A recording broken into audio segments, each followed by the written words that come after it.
Hello guys, ഇങ്ങനെ ഒരു video ചെയ്യണം എന്ന് ഒരിക്കലും ഞാൻ ആഗ്രഹിച്ചതല്ല. ഒരു തവണ ഞാൻ ചെയ്തിരുന്നു. അപ്പോഴും ഞാൻ ഇനി ഇത് ആവർത്തിക്കേണ്ടി വരരുതേ ഭഗവാനെ എന്ന് ആഗ്രഹിച്ചിരുന്നു.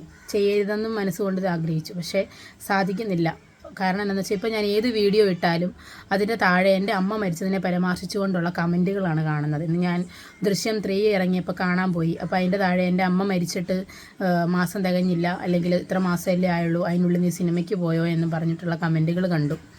എൻ്റെ അമ്മ പോയി, അത് സത്യമായ കാര്യം, അത് ഞാൻ അംഗീകരിക്കുന്നു, എൻ്റെ അച്ഛൻ അംഗീകരിക്കുന്നു.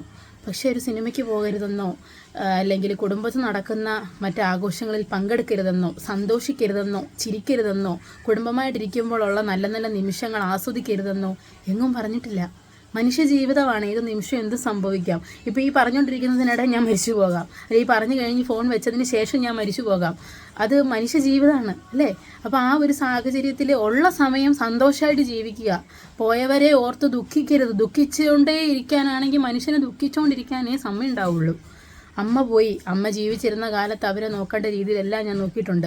അതേപോലെ തന്നെ അമ്മ മരിച്ചു പോകും, അല്ലെ അമ്മയ്ക്ക് തീരെ വയ്യാത്തൊരു കണ്ടീഷനാണ് എന്നുള്ള വിവരം ഡോക്ടേഴ്സുമാർ പറഞ്ഞ് ഞങ്ങൾക്ക് മുൻകൂട്ടി അറിയാവുന്ന കാര്യങ്ങളാണ്. ഇൻക്ലൂഡിങ് എൻ്റെ അമ്മയ്ക്ക് വരെ അറിയാവുന്ന കാര്യങ്ങളായിരുന്നു.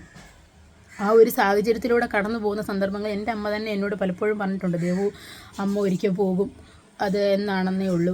ആ സമയങ്ങളിൽ ഒരുപക്ഷെ നിനക്ക് ദുഃഖങ്ങൾ ഉണ്ടാവാം, പക്ഷേ നീ ഒരിക്കലും അത് ഓർത്തിരുത്, ദുഃഖിക്കാൻ പാടില്ല എന്ന് എന്നോട് പറഞ്ഞിട്ടുണ്ട്. കാരണം അമ്മ സന്തോഷവതിയാണ്. അമ്മ ജീവിച്ചിരുന്നിടത്തോളം കാലം അമ്മ ഒരുപാട് കാര്യങ്ങളിൽ നിൻ്റെ സഹായം കൊണ്ടും അല്ലാതെയും അമ്മ ഒരുപാട് സന്തോഷിച്ച് തന്നെയാണ് ജീവിച്ചിട്ടുള്ളതെന്ന് അമ്മയ്ക്കറിയാം. അമ്മ എന്നോട് പറഞ്ഞിട്ടുണ്ട്. അതിനപ്പുറത്തേക്ക് ഞാൻ എന്താണ് ചെയ്യേണ്ടത്? എന്നും അമ്മയെക്കുറിച്ച് ഓർത്ത് ദുഃഖിക്കണോ? എനിക്കൊരു മകനുണ്ട്, എനിക്കൊരു കുടുംബമുണ്ട്, എനിക്കൊരു ഭർത്താവുണ്ട്. എന്നെയും എൻ്റെ ഭർത്താവിനെയും എൻ്റെ കുഞ്ഞിനെയും എന്നെയും മകളെപ്പോലെ അല്ലെങ്കിൽ മകളെന്ന നിലയിൽ തന്നെ കാണുന്ന ഒരു അമ്മായിയമ്മയാണ് എനിക്കുള്ളത്. അവർ രാപ്പകൽ അന്തിയോളം ഇവിടെ എൻ്റെ കുഞ്ഞിനെ നോക്കിയിരിക്കുന്നത്. അതുകൊണ്ടാണ് ഞാൻ ജോലിക്ക് പോകുന്നത്. ഒരു വീട്ടിൽ കുഞ്ഞിനെ നോക്കിക്കൊണ്ടിരിക്കുന്ന ഒരു സ്ത്രീയുടെ, അതായത് ജോലിക്ക് പോയിട്ടുള്ള ഒരു സ്ത്രീ വീട്ടിൽ കുഞ്ഞിനെ നോക്കിക്കൊണ്ടിരിക്കുമ്പം അവർക്കുണ്ടാകാവുന്ന മാനസിക ദുഃഖം എത്രമാത്രമാണ്, അല്ലെങ്കിൽ അവരുണ്ടാകാവുന്ന ആ ഒരു സ്ട്രെസ്സ് എത്രത്തോളമാണെന്നുള്ളത് അങ്ങനെ ഇരിക്കുന്നവർക്കേ അതറിയാൻ പറ്റത്തുള്ളൂ.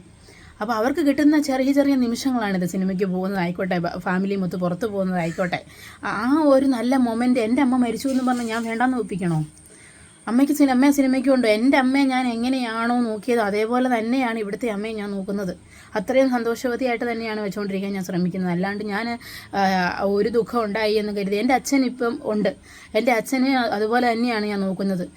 ആഴ്ച ഒരിക്കൽ അവിടെ ചെല്ലുന്നു, അച്ഛനെ ദിവസവും വിളിക്കുന്നു, അച്ഛൻ്റെ കാര്യങ്ങൾ തിരക്കുന്നു, അച്ഛൻ്റെ ആരോഗ്യം സംരക്ഷിക്കുന്നു, അച്ഛൻ്റെ കാര്യങ്ങളിൽ അറിയുന്നു, അച്ഛന് വേണ്ട കാര്യങ്ങളൊക്കെ ചെയ്തു കൊടുക്കുന്നു, അച്ഛൻ്റെ കാര്യങ്ങൾ ശ്രദ്ധിക്കുന്നു, നോക്കുന്നു. അതെല്ലാം ഞാൻ ചെയ്യുന്നില്ലേ? ഒരു മകളുടെ കർമ്മങ്ങൾ ഞാൻ ചെയ്യുന്നില്ലേ? എന്തിനാണ് ഇങ്ങനെ വന്ന് വലിച്ചു വാരി കിടന്ന് കമൻ്റ് ഇടുന്നത്? എൻ്റെ അമ്മ മരിച്ചു പോയി എന്നുള്ളവരെ നിങ്ങളാരും കമൻ്റ് ഇട്ട് എന്നെ ഓർമ്മപ്പെടുത്തേണ്ട ആവശ്യമില്ല. പിന്നെ ഞാൻ സിനിമയ്ക്ക് പോകുന്നത്, സിനിമ നടക്കുന്നത് തിയേറ്ററിലാണ്. ഒരു സിനിമ പോലും കാണുന്നത് TV ഓണാക്കരുതെന്നൊക്കെ പറയുന്നത് ഏത് ന്യായീകരണമാണെന്ന് എനിക്ക് മനസ്സിലാവുന്നില്ല. പിന്നെ യൂട്യൂബ്, അതെൻ്റെ ഒരു തൊഴിലിൻ്റെ ഭാഗമായി ഞാൻ ചെയ്യുന്ന കാര്യമാണ്. യൂട്യൂബർമാരെല്ലാം ചെയ്യുന്നത് അങ്ങനെ തന്നെയാണ്. ഇത് എൻ്റെ ഒരു ജീവിതോപാധിയായിട്ട് തന്നെ മുമ്പോട്ട് പോകുന്ന ഒരു ക്രിയേഷനാണിത്. അപ്പോൾ അതിൽ നിങ്ങളൊക്കെ വീട്ടിൽ ആരെങ്കിലുമൊക്കെ മരിച്ചാലും നിങ്ങൾ ജോലിക്ക് പോവില്ലേ? 4-ാം പൊക്കം ജോലിക്ക് പോയി തുടങ്ങണം ഒരു കമ്പനിയിൽ വർക്ക് ചെയ്യുന്ന ഒരാൾ, അറിയാമോ? അങ്ങനെയാണ്. അപ്പം അമ്മ മരിച്ചു, അല്ലെ അച്ഛൻ മരിച്ചു, സഹോദരൻ മരിച്ചു, ഭർത്താവ് മരിച്ചു, ഭാര്യ മരിച്ചു എന്ന് കരുതി ജോലിക്ക് പോകാതിരിക്കുമോ? ഭർത്താവ് മാത്രം വരുമാനം കൊണ്ടുവരുന്ന ഒരു വീട്ടിൽ ഭർത്താവ് മരിച്ചു കഴിഞ്ഞാൽ ജോലിക്ക് പോകാത്ത ഭാര്യയാണെങ്കിൽ പോലും മക്കളെ വളർത്താൻ വേണ്ടി അവർ ജോലിക്ക് പോകത്തില്ലേ? മക്കളുടെ കാര്യങ്ങൾ നോക്കും. അവർ ദുഃഖിച്ച് വീട്ടിൽ ഇരിക്കണോ? അതുപോലെ തന്നെയാണ് അമ്മ മരിച്ചാലും അച്ഛൻ മരിച്ചാലും ആര് മരിച്ചാലും നമ്മൾ ജീവിച്ചിരിക്കുന്നവർക്ക് ജീവിതം മുന്നോട്ട് കൊണ്ടുപോയേ പറ്റുള്ളൂ.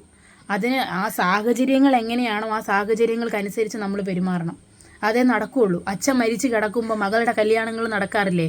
അച്ഛൻ മരിച്ച് കിടക്കുന്ന അറിയിക്കാതെ മകളുടെ കല്യാണം നടക്കാറില്ലേ? പരീക്ഷ എഴുതാറില്ലേ? 10ാം ക്ലാസ് പരീക്ഷയും +2 പരീക്ഷയൊക്കെ എഴുതാറില്ലേ?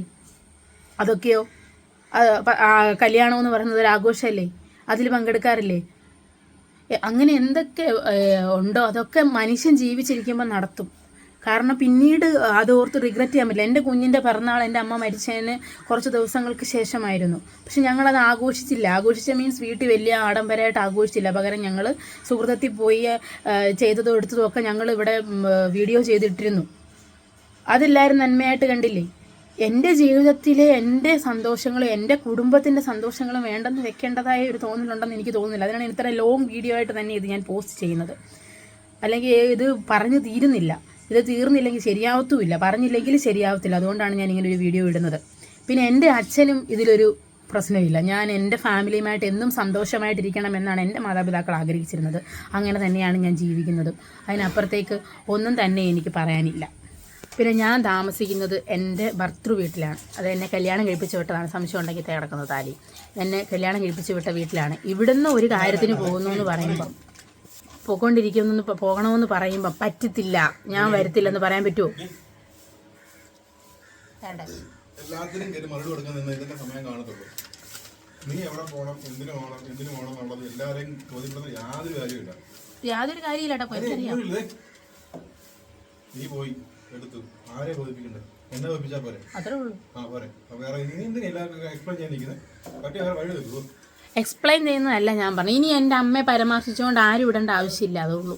നിങ്ങളെ ഇഷ്ടപ്പെടുന്ന ആൾക്കാർ, നിങ്ങളെ വിളിക്കുന്ന ആൾക്കാർ, നിങ്ങളെ വിടുന്ന ആൾക്കാർ, അതിനകത്ത് 100-ൽ 99% നല്ലതാ പറയുന്നുള്ളൂ. അതേ ഉള്ളൂ. ആ ഒരു ശതമാനത്തിന് വേണ്ടി ഞാൻ ഈ വീഡിയോ ചെയ്യുന്നത്. ആവശ്യമില്ല. ഇങ്ങോട്ടേക്ക് ഹാർപ്പിക്ക് ഒഴിച്ച് കഴിയാൻ പോലും പോയിന്റ് 1 കീടാണ് ഉണ്ടാവും. അത്ര കാണും. പിന്നെ ചിലർ വന്നിട്ട് പറയും വിമർശിച്ചത് ഇഷ്ടപ്പെടാഞ്ഞിട്ടാണെന്ന്. ഇതൊരു വിമർശനമായിട്ടല്ല എനിക്ക് തോന്നുന്നത്. നീ ചെയ്തത് ശരിയായില്ല, അല്ലെങ്കിൽ നിന്റെ വീഡിയോയിൽ നീ അങ്ങനെ ചെയ്തു, എക്സ്പോസ് ചെയ്തു, അല്ലെങ്കിൽ നിന്റെ വീഡിയോയ്ക്കകത്ത് നീ പറഞ്ഞ ആ ഒരു വർത്താനം ശരിയായില്ല, അതൊക്കെ നെഗറ്റീവാണ്, ഞാൻ സമ്മതിക്കാം. അതൊക്കെ ഞാൻ അക്സെപ്റ്റ് ചെയ്യാം. പക്ഷേ എങ്കിൽ എൻ്റെ അമ്മ മരിച്ചതുകൊണ്ട് ഞാൻ വീട്ടിനകത്ത് അടച്ചുപൂട്ടിയിരിക്കണം, ഞാൻ എങ്ങും പോകാൻ പാടില്ല, എടുക്കാൻ പാടില്ല, ചിരിക്കാൻ പാടില്ല, പൊട്ടുകുത്താൻ പാടില്ല, അങ്ങനെയൊക്കെ പറയുന്നതിലല്ലേ അർത്ഥമാണ് എനിക്ക് മനസ്സിലാകാത്തത്. മനുഷ്യൻ്റെ ജീവിതം നീർക്കുമ്പള പോലെയാണെന്ന് പറഞ്ഞു കേട്ടിട്ടുണ്ട്, പണ്ടൊക്കെ ആരോ പറയുന്നു കേട്ടിട്ടുണ്ട്. അപ്പോൾ ഓർക്കുക, സന്തോഷിക്കേണ്ട സമയത്ത് സന്തോഷിക്കുക, ദുഃഖിക്കേണ്ട സമയത്ത് ദുഃഖിക്കുക. പിന്നെ അവനവൻ്റെ ദുഃഖം അവനവൻ്റെ മനസ്സിനുള്ളിലാണ് ഇരിക്കേണ്ടത്. അല്ലാണ്ട് ചുറ്റുവട്ടമുള്ളവരുടെ സന്തോഷം കൂടെ തല്ലിക്കെടുത്തിക്കൊണ്ട് ഒരു ദുഃഖം ആചരിച്ചത് കൊണ്ടും ആർക്കും ഒന്നും നേടാൻ പറ്റില്ല. അത് നിങ്ങൾ അംഗീകരിച്ച് തരണം. എന്താണെന്ന് വെച്ചാൽ ഒരാൾ മരിച്ചു എന്ന് പറഞ്ഞിട്ട് ആ ദുഃഖത്തിലാണ്ട് ഇങ്ങനെ ജീവിതകാലം മുഴുവൻ അല്ലെങ്കിൽ ഇങ്ങനെ ഇരിക്കുമ്പം നമ്മുടെ ചുറ്റുമുള്ള കുറച്ചധികം മനുഷ്യരുണ്ട്. അവരുടെ സന്തോഷങ്ങൾ നമ്മൾ തല്ലിക്കെടുത്താൻ പാടില്ല. അവരുടെ സമയം, അവർക്ക് കിട്ടുന്ന ജീവിതം അത് എൻജോയബിൾ ആക്കാൻ, അവർ സന്തോഷിക്കാൻ ആഗ്രഹിക്കുമ്പം അതും നമ്മൾ അവർക്ക് കൊടുക്കേണ്ട സന്തോഷമുണ്ട്. അതുമൂലം അവർക്കുണ്ടാകുന്ന ആ ഒരു തൃപ്തിയിൽ നമുക്ക് കിട്ടുന്ന ഒരു ആനന്ദം, അതാണ് ജീവിതം.